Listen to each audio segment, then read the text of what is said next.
A blessed day sa inyong lahat mga kapatid. Welcome muli sa ating Salmot Salita video. Ngayon po ay araw ng Huwebes, March 27, 2025. Kumusta po kayo sa inyong patuloy na paghahanda ngayong panahon ng Kwaresma?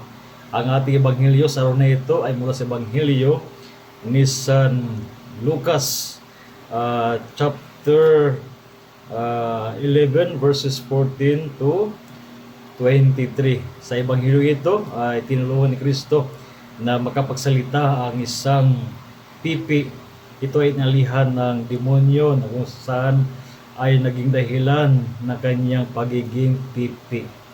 Kaya napakahalaga itong ginawa ng ating Panginoon, subalit ang kanyang pagpapalaya sa taong ito na naging pipi dahil sa masamang espiritu ay hindi kinatuwa ng mga tao. Natapwat si Kristo ay hinusgahan na pinalaya niya ang taong ito mula sa kanyang pagiging pipi dahil sa gamit ni Kristo by the power of Beelzebul, the prince of demons.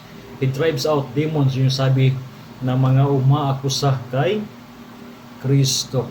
Kaya napakahalaga na sana sa buhay natin ay buksan natin ating puso sa Panginoon. Ay wag naman natin ang pagharian ng inggit ang buhay natin sa mga nangyayari sa kabutihan nating kapwa. Dapat yakapin natin kung ano ang katotohanan, lalo na kung ito ay nagmumula sa ating Panginoon. Hingin natin sa panahon Kwaresma na naway palayain tayo sa lahat ng uri na nagiging dahilan na tayo ay nagiging pipi. Hindi na tayo makapagsalita patungkol sa kung ano ang katotohanan.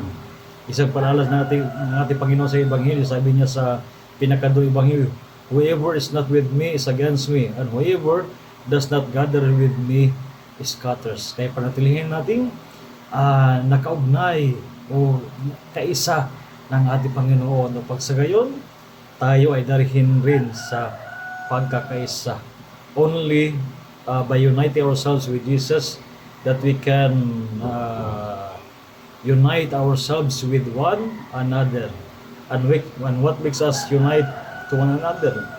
By allowing ourselves to be in the service of the truth, maging tagapaghatid ng katotohanan. Kung tayo binigyan ng Diyos ng kakayahan na makapagsalita, ito ay pagsagayon tayo ay maging dahiluyan, tagapaghatid ng katotohanan sa ating kapwa.